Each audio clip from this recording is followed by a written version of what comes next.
Mark is off in sunny Mexico right now because he is at the NIANG concert, which is the North American Youth Exchange Conference. And so he is there with our North Star Youth Exchange, learning more about that before he comes in. So he went for Florida for a week where he did his district governor training, and then he went right to Mexico. So he would not be talking about the cold weather. He would definitely be talking about the warm weather. But he says hi, and he's excited to share with everybody what he's been learning, and lots of new information, he said, and he's had lots of time to think, but lots of information coming at him really fast. So he's excited.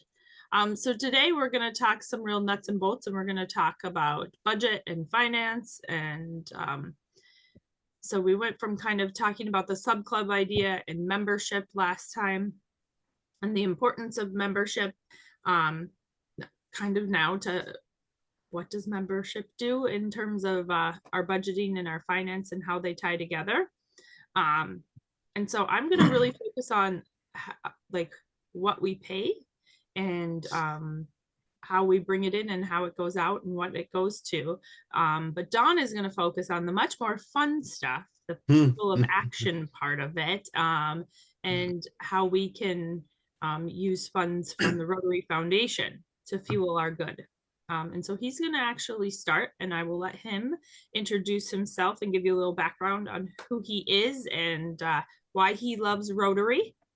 And I'm sure he'll leave out the part about being on Broadway, but we'll let him decide what he gets to share with you guys. So welcome, Don.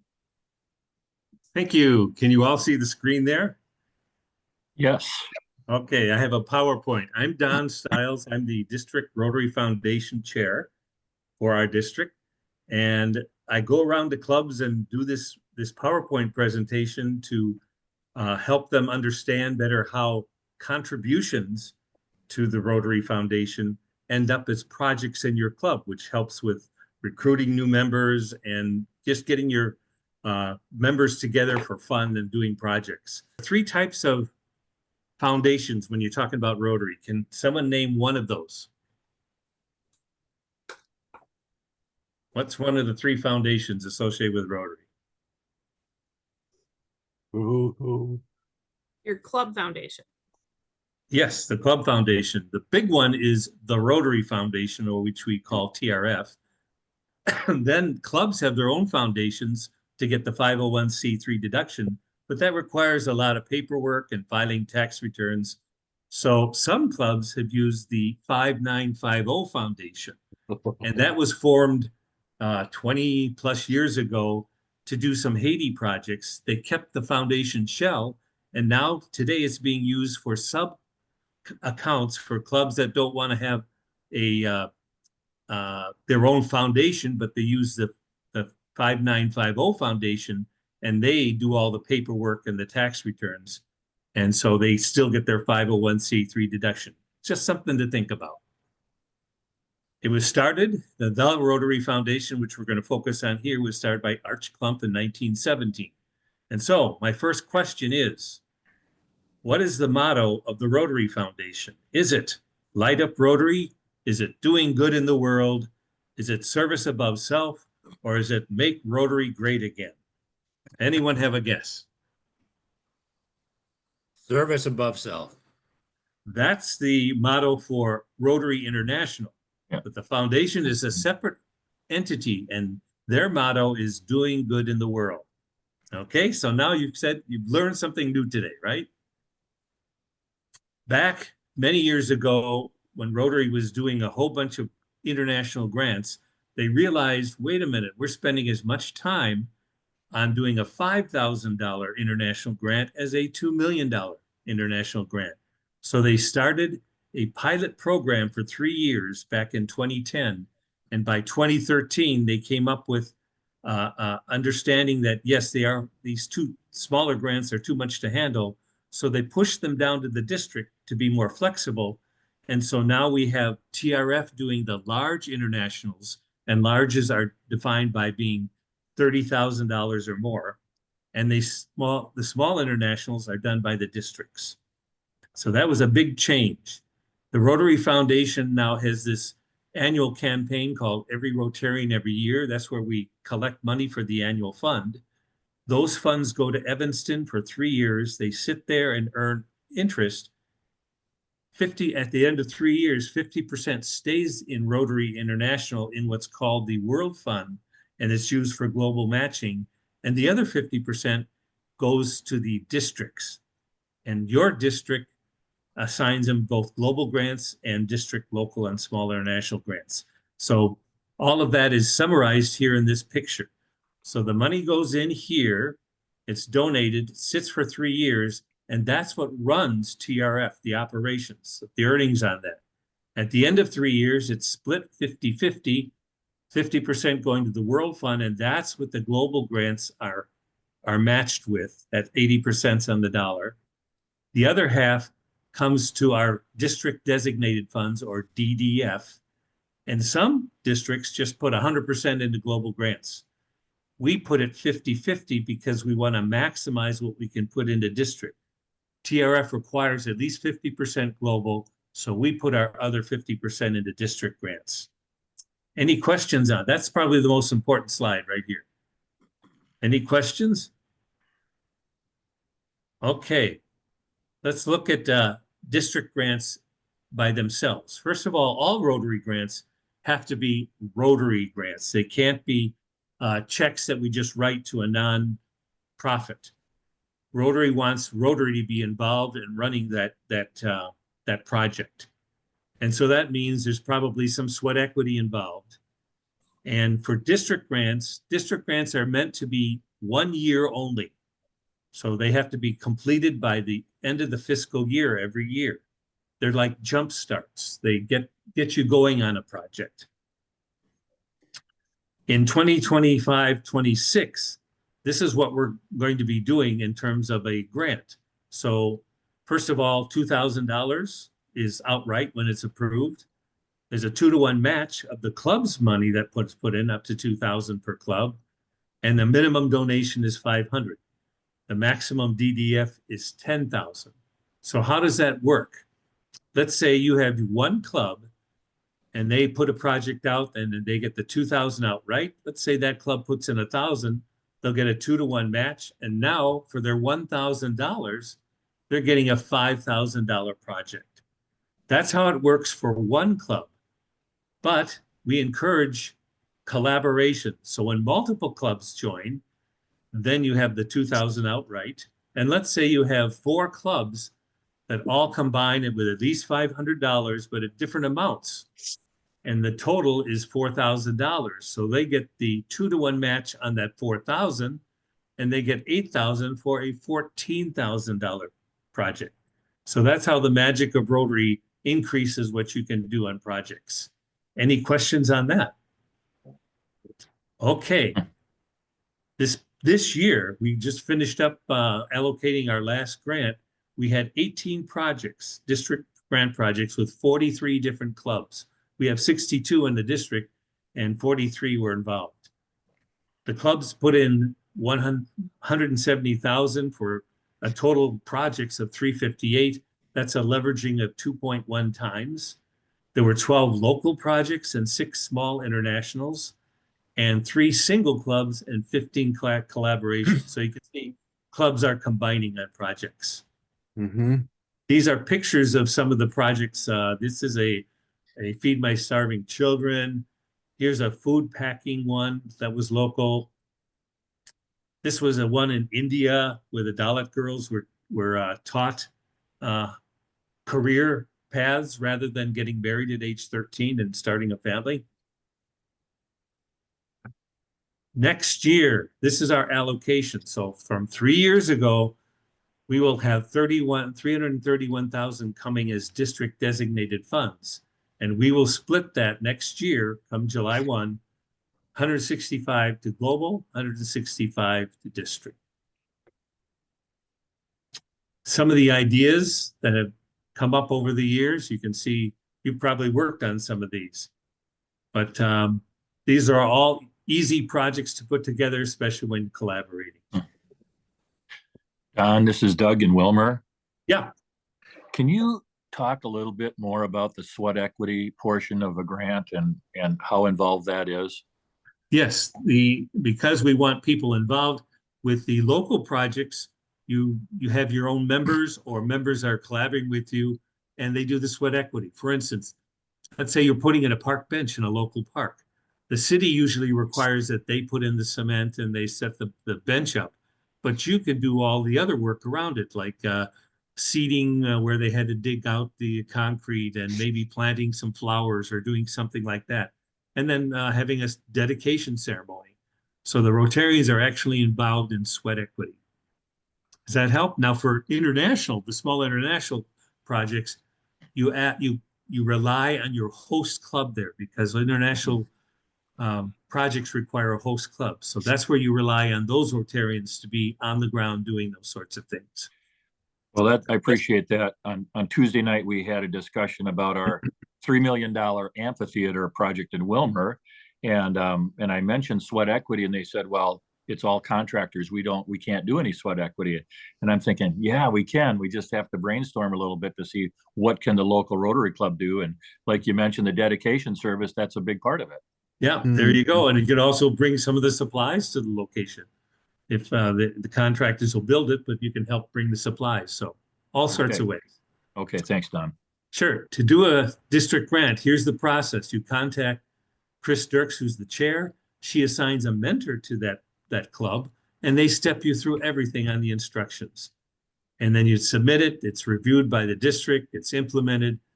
And then the final report is due no later than June 30th, 30 days after completion, but no later than June 30th. That's the district grant process. So I have a second quiz question. The initial starting fund of TRF was $500 donated by Paul Harris, $26.50 donated by Arch Klump, $26.50 donated by Kansas City Rotary, or $9 donated by Minneapolis Rotary, which is why they're number 9. Any guesses on one of those? At least the first 3. I'll do number 3. I'm a Kansas City guy. Right, you are. It was Kansas City that donated $26.50. Okay, some more knowledge for you. Okay, we'll quickly move to global grants. These are the larger ones, 30,000 or more. The minimum here is 7,500 for a club. If the district match, though, is 2-to-1 for the single club and 3-to-1 for multiple clubs. And then on top of that, TRF matches from that World Fund on 80% of the dollar. So how does that work? If you're a single club and you put in $7,500 on an international project, you get 15,000 from our district, 12,000 from the TRF, and now you have a 34,500 project, which, by the way, is over 30,000. So that works out well. Again, the maximum DDF would be 20,000 for this. But let's see what happens when you use multiple clubs. Now, this is just 2 or more clubs. So maybe you find another club and you split the $7,500, okay? Now you get 22,500 because it's a 3-to-1 match and 18,000 from the district. And now you've got a $48,000 project. Similarly, if you had put in 10,000 between, say 10 clubs, each put in $1,000, then you'd get 30,000 here and you'd be up to 64,000. So you can see how that matching really expands what you can do on these projects. Again, the maximum would be 30. Here's what we've been doing this year so far. We just had one proved on Wednesday this week. 6 projects with 21 clubs. The clubs have put in 65,000, resulting in 640,000 total. That's almost a 10 times leveraging. So that's why the global grants are much more lucrative in terms of getting a bang for the buck. The grant process is very similar. You go to the global grant chair, that's Dave Senes. He assigns a mentor to you and they step you through the whole project. It goes before our global grant committee. And then when that's approved, it goes to TRF and they do a review of that also. Once they approve, they send a letter out. You set up the separate bank account. Those monies are collected from the clubs that are collaborating. TRF wires all the other money into it. You implement the project and you file it when you finish. Now, this could be multiple year projects, so you're not limited to just 1 year. Here are pictures of those kinds of projects. This was a safe water in Honduras. This was an interesting project. It was in the Dalit girls in India. Do you recognize Diane Kirby, our former governor? She was there. They were fascinated with her blonde hair. This was a project in India where our Bloomington Rotary Club put together a van, and they would go into a village and they'd line up and they'd go in, see the doctor, and they'd go out the back door after they'd seen the doctor with their medical prescriptions. So very effective way to get medical treatment to the villages. But one thing they noticed when they were visiting these villages, the girls stopped attending when they were 12 years old. And so they observed, the Rotarians observed what's going on here. And they saw that when school broke for recess, all the kids would go out into the fields to relieve themselves. And the girls, 12, 13, were having their periods. So they didn't want to be out there in the fields with the boys, and they went home and they didn't come back. So what did Rotary do? Rotary put in these latrines in each of those villages with a separate boys and girls bathroom. And can you imagine what happened? The girls were all back in school again. So just a simple thing that Rotary did, and it improved the literacy of all these Indian villages. Yep. This was Diane giving polio immunization. That's what these dollars are used for also. Back in 1988, when Rotary got involved, there were 386 cases worldwide. That's 1,100 a day. This past year, there were only 92 cases in Afghanistan and Pakistan. We're getting closer. And these are the dollars amounts that our clubs have been putting in, 153,000 so far, and more are still coming in since we're only just over halfway. The District Foundation, this is what we consist of. These are your chairs right now. And we want everyone to contribute, every Rotarian every year. So this is what you can instill your clubs and your AGs as your area clubs. Imagine if our 2,300 members each gave $1 a day, that's our goal for the district, we would have 857,000. Half of that would come back as DDF. To give you an idea of the different levels of donations, you're all familiar probably with Paul Harris. That's when you reach 1,000 accumulated over your lifetime. What is the Paul Harris Society? Anyone guess what that is? Land giving. That's when you promise to give 1,000 per year for as long as you're able. And you become a Paul Harris Society member. And when you reach the $10,000 level, you become a major donor. So here's what we've been doing over the years. I put out some data here. You can see our district is one of the top districts in the world. And this is what we're doing per capita. And this is where we can do some improvement. We're not at that 365 level. We're currently as a district at 246. So there's room for improvement. Why? Here's the Paul Harris Society I just mentioned. We have 352 members in our district. And why should you make Rotary your charity of choice? Well, for one, we have all of these different organizations that we partner with. And so that's what makes Rotary so strong. In addition, why yours? Because of those partnerships, we have these people at TRF that are familiar with areas all over the world, and they can help in forming your projects. They're Rotary-driven projects. That's why it's important to support Rotary. They're efficient, more than 94%, and that's even higher. I think last year was 96% efficiency.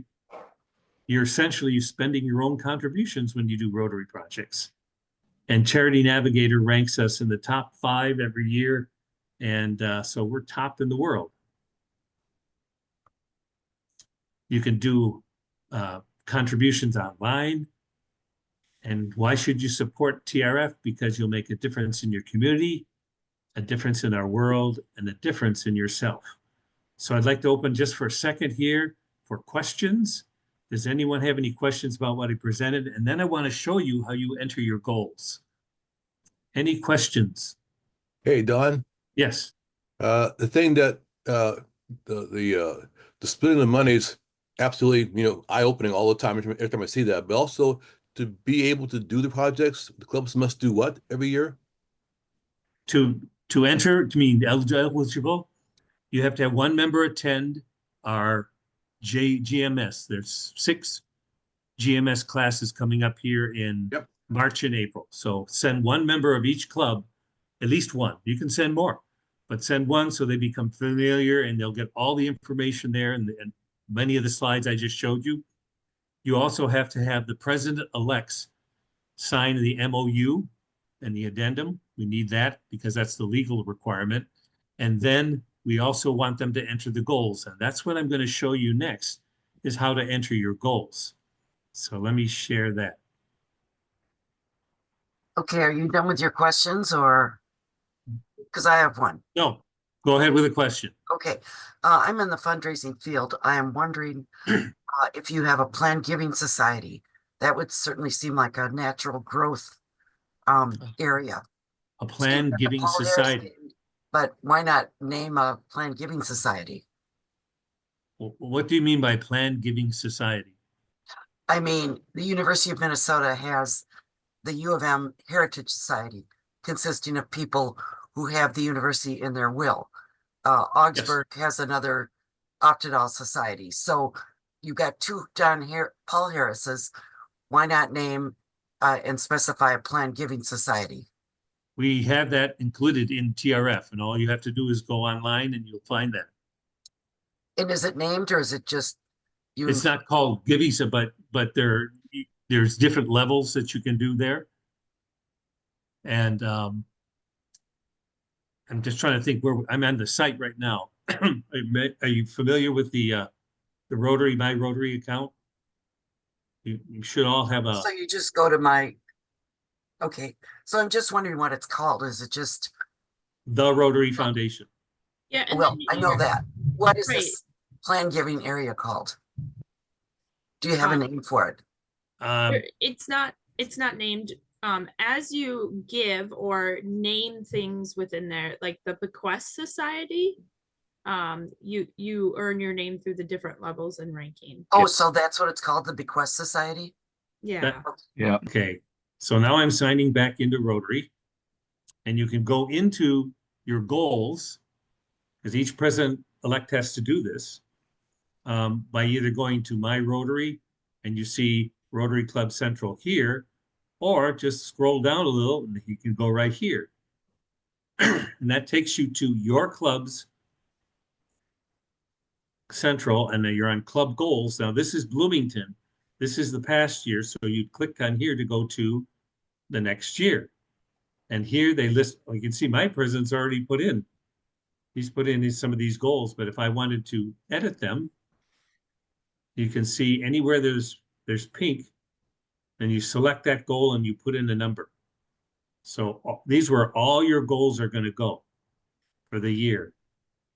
And in the particular, to qualify for for grants, you need to fill in the annual fund contribution estimate for your club.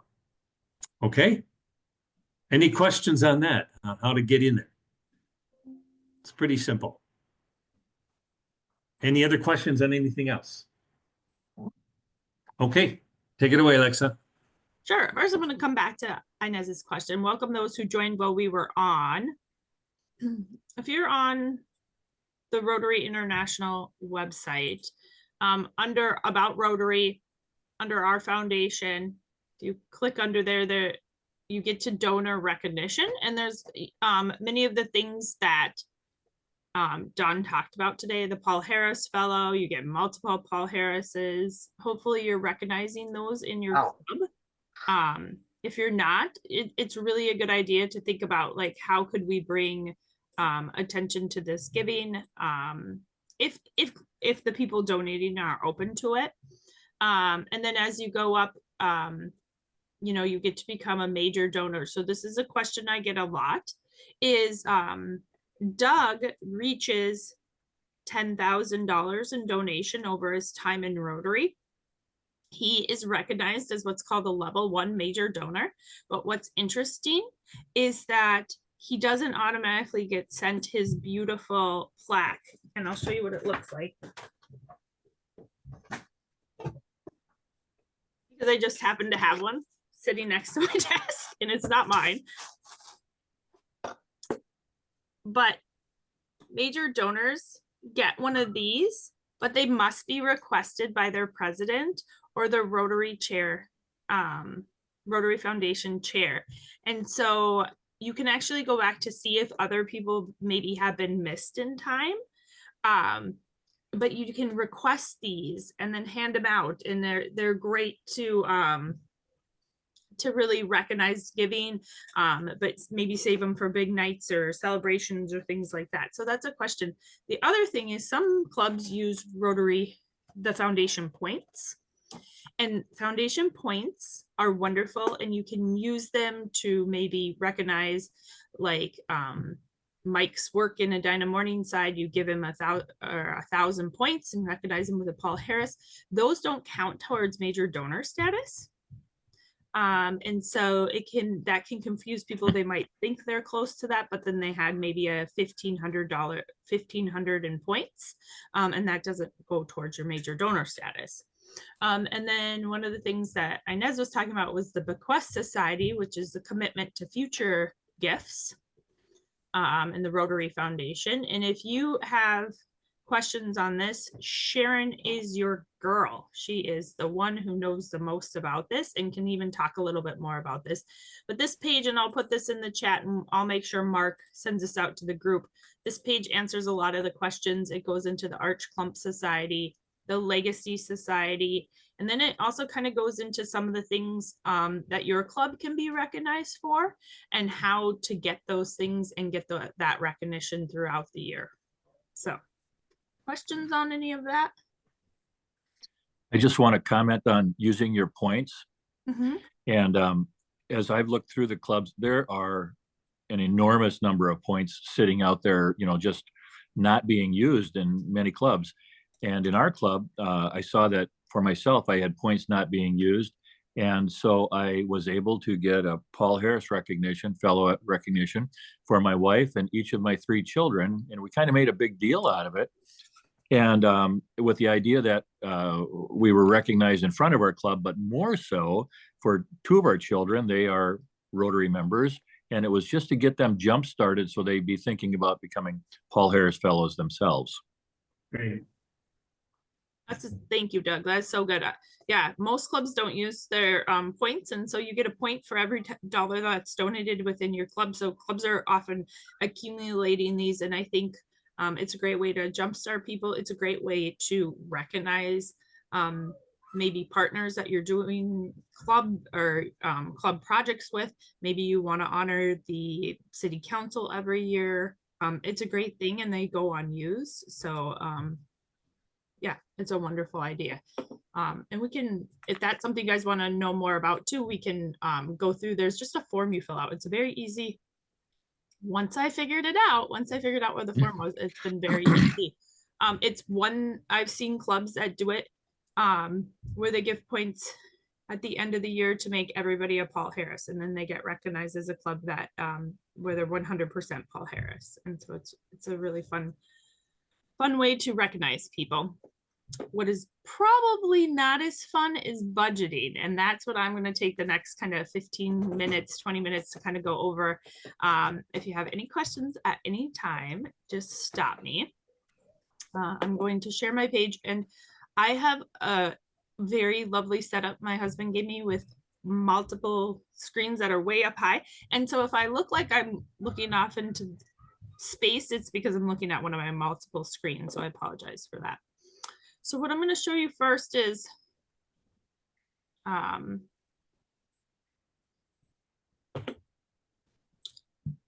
the Rotary 5950 website, you will see when you come to the homepage, it looks like this. And under club support, the first thing under that is district and RI dues. This lays out the incoming dues for your year, Rotary International dues for 25-26. It breaks them down, which I'm going to go through all of this for you. And then it also has the annual district dues on this. I get a lot of questions on this, and it is very good to know where this is for planning purposes for your club. At the bottom of that page is links, and there's two things. There's this one, it's called the Budget and Financial Guide for District 5950 Rotarians. And then there's a budget template, and I'm going to go over those two documents today. So if you click on the budget financial guide, it opens it up to here. So I think the most important thing to remind you on this is I am not a lawyer. I am not a CPA. You should always seek legal advice if you have questions and are unsure about something. But these are some guidelines to help you. And this is was adapted from a financial document that a Rotary Club created in 5490. I stole their idea, which Don tells me it's okay to reuse Rotary ideas. They encourage it. So yes. So why do we budget? Well, we need a budget to plan for the future and to make sure we don't end up with conflicting agendas, wasted resources, shortages of funds and priority needs. A lot of consistency. When I see clubs struggling, it's often because they didn't have a budget, and then they get a great president like Gregory coming in who wants a budget, and then they find a lot of missing information or loopholes they need to figure out. So when you want to try to do it as soon as possible, but your budget would begin on July 1st. And then who budgets? That's really up to your club. My club in Minnetonka has a board of directors. It consists of all the chairs that does it. Every club is different. What you should do, though, is not keep your budget confined to your board of directors. You should be sharing that with your club members throughout the year. And then, or put it in a location that's easily accessible for everyone, and then remind them, hey, don't forget, you can go check out the budget here and whatnot. So club financial reports, it's up to you what you do with that, but I strongly suggest at minimum reviewing your financials with your board quarterly, if not monthly. So then I'm going to go over the annual club dues. So your clubs get to decide what they charge, what they charge, and what that covers for each member. There's nothing that Rotary International puts out that says, here's what you need to do. Here's what you need to charge. But what we do need to know is you need to charge enough to cover your district dues and your Rotary International dues. And then beyond that, the club dues are your choice. So I often don't have questions about this, but I'll be honest that I have had clubs come to me and they weren't charging enough to cover the district dues and the Rotary International dues. And as a result, we're trying to make it up in their club dues, covering that. If a Rotarian is not paying the Rotary International dues and their district dues, then they are not considered an active member of Rotary. And that's really one of the defining characteristics of an active Rotary member, is that they pay both their district and their Rotary International dues. So how does the district determine your dues? We meet with the district governor-elect, Mark, after he comes back from Rotary from his international assembly training. And we kind of walk through his budget, look at his priorities. I have a historical document that lays out the past 10 district governors, so we can kind of see where things were in the final, what they projected and what the actual was. And based on his priorities and our projected membership, we build our budget. And then we present that at our annual meeting, which is usually in May, sometimes in April via Zoom. It is a requirement for club presidents to attend that, or have a designee who can attend that and vote for us annually. So we need to vote on our budget annually. So let's take a look at what our district dues are. So you're billed twice a year from the district. And I'm just gonna make this a little bigger because I know it's hard sometimes. So I'm looking right at this piece right here. You're billed twice a year from the district in July and in January. We usually are after the 15th because we try to wait for Rotary International to send their invoices out. So we're pulling the same numbers because we pull our information on membership from Rotary International's website. This year in January, we were about 6-7 days ahead of them. But I had already been notified that they pulled their information, so we got ours out. Currently, we are billing $87 annually, and that includes a $10 assessment for us to host the RI convention in 2028. So $5 per 6 months. And then youth exchange, this is $7 per member, and that goes directly to our North Star Youth Exchange for them to run their program. So $7 per member for that. And so then the $35 is the district dues. And that covers everything from my salary to our programming to speakers, technology. The Zoom subscription is a big part of it. Mailing. Each of our chairs is given a budget. Our travel for our AGs, travel for our leadership. So if you want to see a breakdown of what the budget looks like at the district, you can look at our annual meeting packet, which is posted on our website. Any questions on that? I apologize. I had a little tickle in my throat there. All right, so let's look at our international dues. Again, they bill at this using the same cycle as we do, January and July. The thing to remember about a Rotary International invoice and a district invoice is once it goes out, it can't be changed. So you want to really be thinking about updating that membership 30 days in advance to that time frame. So really thinking, put it on December 1st, your timeline to start updating that membership and following up with people. So payment for the district can only be done through a wire, through an ACH transfer or a credit card. We don't accept checks anymore. There are a few clubs that still send me their checks, and then I follow up with them and we get them set up.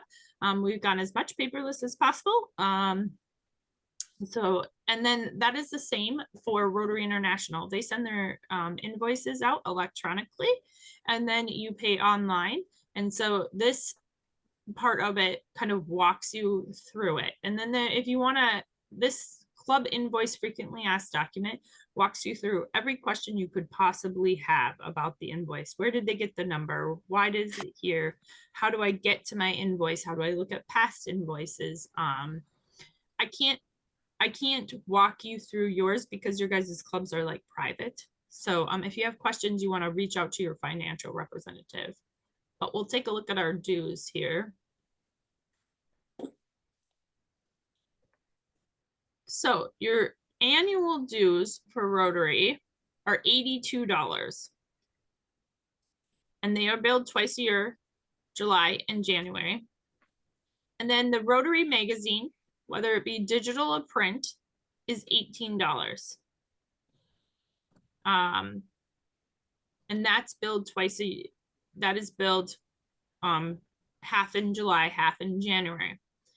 In July, at the beginning of the year, each member pays $1 for the Council on Legislation, $5.19 for your general liability insurance, and then $1.24 for the directors and officers insurance, which comes out to a total of $107 a year.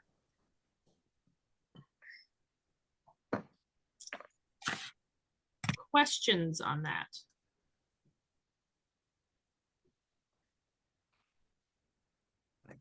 And the 107 would be billed one half in July and half in January, right? No, so these top 3 items are insurance items, and our council on legislation are billed in July, Okay, with half of your Rotary dues and half of the Rotary magazine and half of the dues. Come that January Okay. bill, you don't have the top portion. the other topics. Okay, Yep. thank you. Yep, which can be confusing.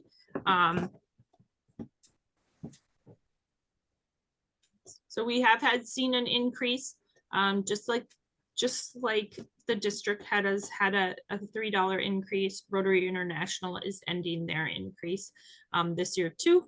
They had a slight increase each year. You guys have any questions about that? I don't want to read this document to you, but again, this is on the website. It's out there for you. I just updated it, so everything is there. Something to note is if you have a Rotaract club, especially for the AGs, they're only billed their dues in January, and they look different based on whether the community-based or university-based. Their fees look a little different. So.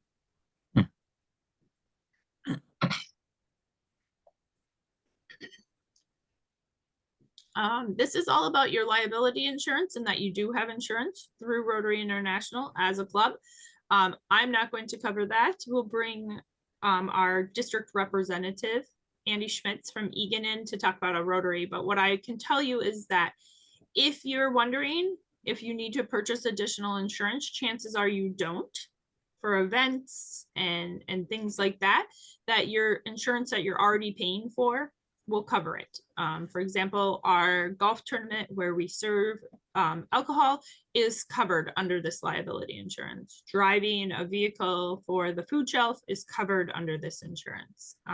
So if you have questions, really reach out to Andy, or if you can visit this website and if you email me, I can give you the login for this. We're not allowed to post it online, but we can share it with all of you. Or you do get, as presidents, we'll get an email about the insurance that comes out. So I just save it out there. Some things to remember. I'm not giving you legal or tax advice. You should consult a professional, but you should review the IRS guidelines for Rotary clubs and Rotaract clubs. Your club should be filing a 990 each year. If your club has a foundation, it should be filing a 990 each year. You should also be registered with the Secretary of State. And so if you have questions about your EIN or which is your employer identification number, or your 501c3 status, you want to reach out to someone. I can't help you with that. I can't see most of that stuff for you, but most of the time when clubs are concerned about it, it's usually a pretty easy fix. For example, I had a club who was just distraught because they didn't have 501c status, and I reminded them that they use the district foundation that Don talked about earlier, where it's all set up for you, and they use a district foundation, and they were new to their club and they didn't realize that they were using that for their foundation giving. And so any other questions? All right, the one other document I'm going to quickly show you is also out on the website. At the bottom is the budget template form. And this is a form that was given to me by my treasurer that he uses. And it's out here in case you don't have, if you aren't sure where to start, if you don't have a good budget, if you want to redo your budget. It has 3 different tabs. The first tab kind of just walks through. It's just a fillable form here, or a fillable Excel where you can walk through and put in your expected budget. You know, what are your costs of your meals? If you charge separately for meals, your membership dues, do you get additional funds through any type of Happy Bucks or fees or anything like that? And then your club expenses and your kind of meeting expenses. These are just suggested categories for you. And then on the bottom, it has already put in there kind of the district dues and the RI dues that we talked about. The second tab is actually an explanation. I'm sorry, this is so small when I click back and forth, but this is actually an explanation of what might be in each of those categories and what you could put in there. And again, this is for an operating budget, not a foundation, your club operating budget. So this kind of just walks through here. Some things I've seen over the years is website hosting can be really expensive if you're going outside of Club Runner, but also just forgetting about the technology costs such as like Zoom and any other technologies that you use.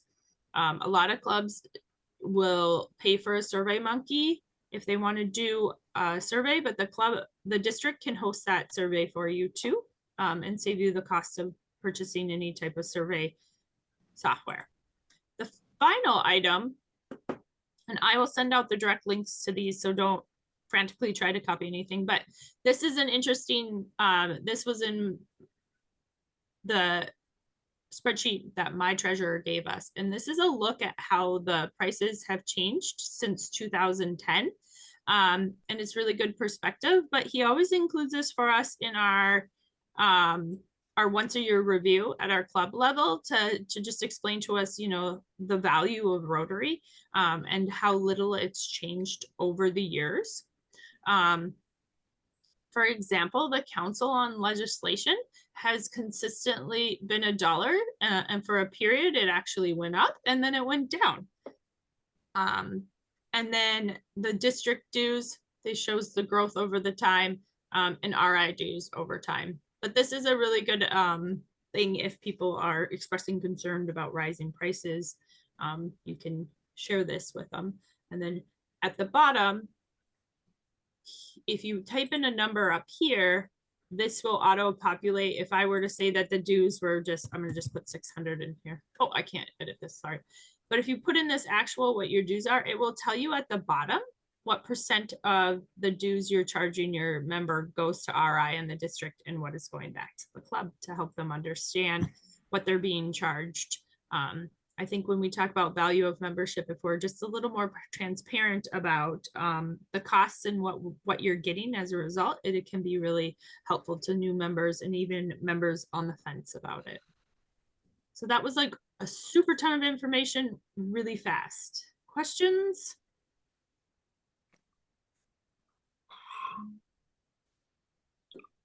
So I would challenge you guys to think about your budget and not leave it for the last minute, but also think about you know, how are you going to share your budget with your chairs? But have any of you completed your budget for the year already?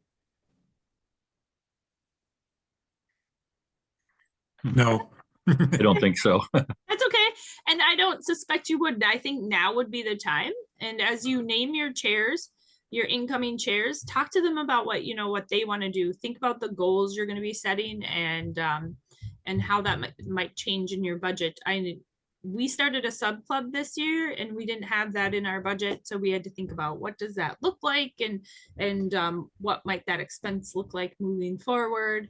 So that was a conversation. And then I'm a public image chair at my own club, and we always talk about like, what are our goals for the year and what that costs. So I encourage you to expand that conversation to your chairs and not try to do it on your own.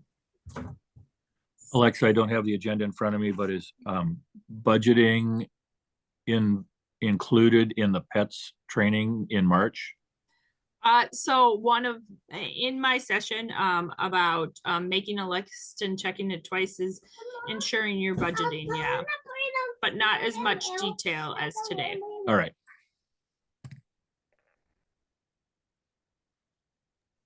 Sorry, I had a visitor pop in and want to say hi. Little Girl Scout. With a cookie. I wish. Yeah. Any other questions? All right, so coming up in May, the date hasn't been set, is the annual meeting. You're not required as president-elects to attend, but it's a really good thing to come to and understand, because Mark will present his budget during that time, so you can understand the district budget. And then understand kind of the annual meeting before we move to Mark's year, and you understand you'll be required to attend in that year. Sorry. I'll also offer, if any clubs want me to come out and give a presentation similar to what you just saw, I try to tailor it to that specific club, but either by Zoom or by actually being at your club meeting, just let me know. That'd be great, Don. Yep, agreed. Yeah, so couple final reminders. If you haven't registered for pets, please do so. northcentralpets.org. We're excited. That is in March 13th through the 15th. Everything's getting finalized for that. They did release the virtual dates and they're on the website. You can now register for the virtual option. Also, I encourage you to, or I want you to look for an email from MIDI, and MIDI is going to be setting up Mark's club visits. And so those will start happening here in the next month. He'll be emailing those out. Some clubs don't plan that far in advance, but to get all 68 club visits, we need to start planning those right away. And so MIDI from White Oaks will be helping and assisting in the planning of those. You can hold space on April 26th. We will be meeting at the Chaska Community Center, and this is going to be a club leadership assembly. And we're going to take knowledge to action and focus on implementation. And so this is really going to focus on the transition from current leadership to new leadership, and how do you become people of action in the sense of implementing our goals, our dreams, our visions. And so that's our focus. And we're looking at an 8:30 start time and about a 2 o'clock finish. The save the date will come out this week. We just have to wait for Mark to come back from sunny Mexico to give us the thumbs up on that. But I would encourage people to start saving the date for that.